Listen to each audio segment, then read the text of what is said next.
कम रहे तो उस मंडल का चुनाव भी रुक जाएगा। और जब पूरे हरियाणा प्रदेश में 382 मंडल हैं, 382 मंडल है, 22 जिले हैं। सपोज करो सोनीपत जिले में 23 मंडल हैं, अगर 13 मंडलों का चुनाव अगर हो जाएगा तो जिले का चुनाव होगा। ये हमारी एक प्रक्रिया है। और जब 22 जिले हैं, जब 12 जिलों का चुनाव हो जाएगा तब प्रदेश का चुनाव होगा, नहीं तो फिर वो भी रुक जाएगा। तो हमारी पार्टी के अंदर एक काम करने की एक सीढ़ी दर सीढ़ी एक व्यवस्था की गई है।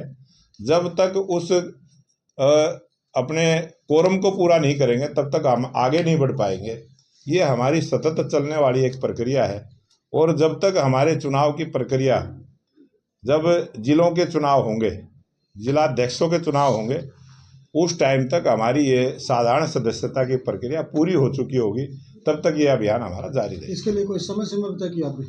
हर काम का हम समय तय करते हैं। जैसे हमने कल से, जैसे ही हमारा 30,000 सक्रिय सदस्य की संख्या आई, कल 8 बजे तक 28,899 ऑन रिकॉर्ड कंप्यूटर पर दर्ज हुए। जब उनकी वो संख्या आई और आज जब 12 बजे उस संख्या का आकलन किया कि वो 30,000 क्रॉस कर गई है, तब अभी जब मैं मीटिंग में बैठा था तब हमारे चुनाव अधिकारी दुष्यंत गौतम जी का फ़ोन आया था कि आप बूथ की प्रक्रिया को कब शुरू करेंगे। तो मैंने उनको बता दिया कि हम 30,000 क्रॉस कर गए हैं, अब हमें परमिशन केंद्र से मिल गई है, तो हम कल से अपने बूथ की चुनाव की प्रक्रिया को शुरू करेंगे। अध्यक्ष जी, कल पूर्व मुख्यमंत्री भूपेंद्र हुड्डा का बयान आया जो आज की अखबारों की सुर्खियां भी है कि बीजेपी सरकार भर्तियों में धांधली नहीं रोक पा रही। ताजा उदाहरण ये दिया कि पीजीटी अंग्रेजी के पेपर में 33 क्वेश्चन गलत आने के बावजूद सरकार ने रिजल्ट जारी कर दिया, हाईकोर्ट को नोटिस लेना पड़ा।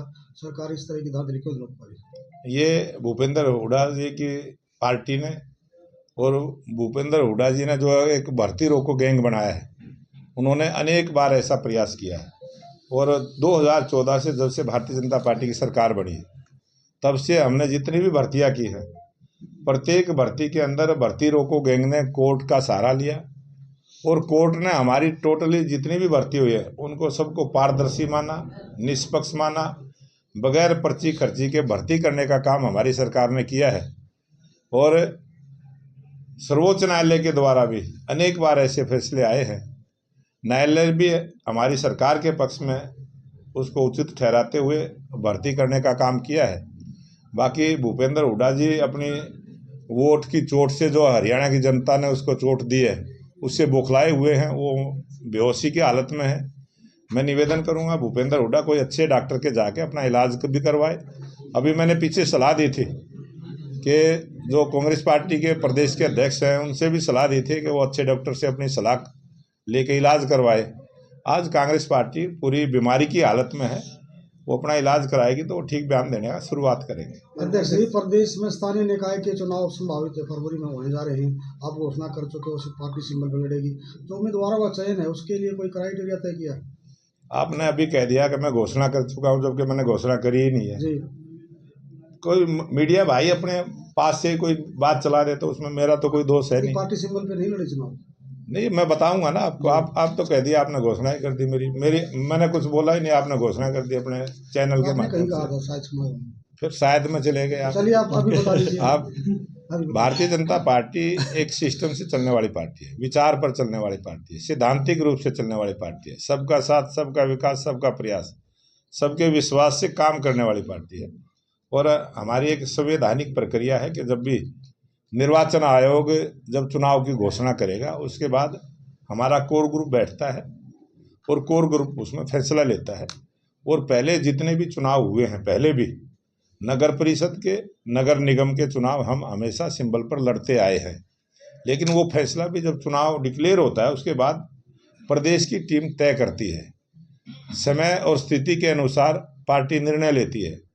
और जैसे ही चुनाव डिक्लेयर होंगे हम कोर ग्रुप में बैठेंगे और उसमें जो भी फैसला होगा उसकी हम घोषणा करेंगे। लेकिन हमारा पार्टी का ऐसा मानना है कि जब पहले से जहां हम चुनाव सिंबल पर लड़ते आए हैं तो मुझे विश्वास है कि जो कोर ग्रुप है वो उसी प्रकार के निर्णय पर जाएगा, लेकिन उसकी घोषणा हम उसी समय पर करेंगे।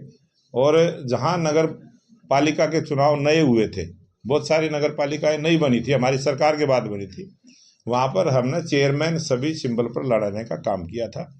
और एक दो जगह पर हमने बगैर सिंबल के भी चुनाव लड़वा था, क्योंकि वहाँ नगर पालिका के चुनाव पहली बार थे, पंचायतों से नगर पालिका बनी थी और वो लोकल यूनिट पे हमने फैसला छोड़ा था।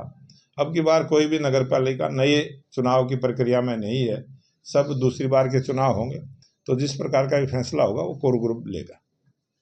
जी, आपने जो युवाओं को संबोधित कर रहे थे वहाँ पर 2024 की बात करें तो चुनाव था, उसमें हरियाणा की जलेबी फेमस रही। आपने भी संबोधित किया था कि दिल्ली में फिर जलेबी खिलाएंगे। अब की बार जो भारतीय जनता पार्टी के पूरे देश के कार्यकर्ताओं का जो जोश और उत्साह हरियाणा की जीत के बाद बढ़ा है, और हरियाणा में जिस प्रकार से राहुल गांधी ने जलेबी को एक राजनीतिक जलेबी का रूप दिया, और उनको पता नहीं था, क्योंकि कांग्रेस के नेताओं ने उनको जैसे ही गोहाना की माथुराम की जलेबी भेंट की, उनको पता ही नहीं था।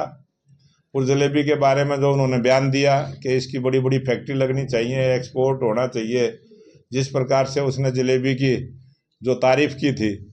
और हरियाणा के लोग हैं, हरियाणा के लोग जानते हैं कि जलेबी तो हमारा एक देसी प्रोडक्ट है, हमारा घरेलू उत्पाद करने वाले छोटे छोटे हलवाई की दुकान चलाने वाले, वो रोज़ जलेबियाँ बनती हैं। हमारी तो माता और बहनें घरों में भी जलेबियाँ बनाने का काम करती हैं, और वो जलेबी जो है ना वो एक मुद्दा बना। और पूरे देश में जहाँ जलेबी कम खाने का रिवाज था, वहाँ भी हरियाणा के जलेबी को पसंद किया। और जलेबी जो है ना राजनीतिक रूप से, जैसे महाराष्ट्र के चुनाव हुए वहाँ पर जलेबियाँ हरियाणा से मंगाकर लोगों ने बांटने का काम किया।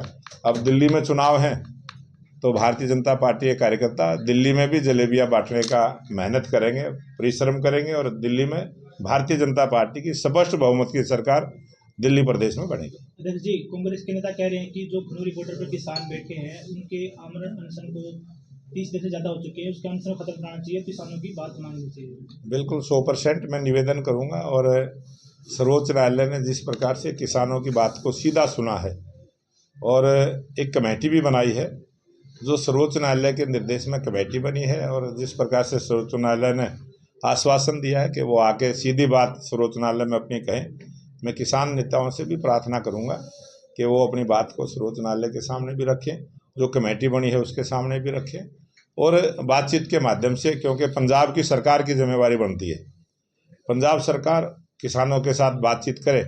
और जिस प्रकार से हरियाणा सरकार ने 24 फसलें एमएसपी पर खरीदने की गारंटी बनाई है, कानून बनाया है, इस प्रकार से कम पंजाब की सरकार 5 फसलें जो मुख्य फसलें पंजाब के किसानों की है उनको खरीदने के लिए कानूनी व्यवस्था पंजाब सरकार बनाए, ये मेरा निवेदन है।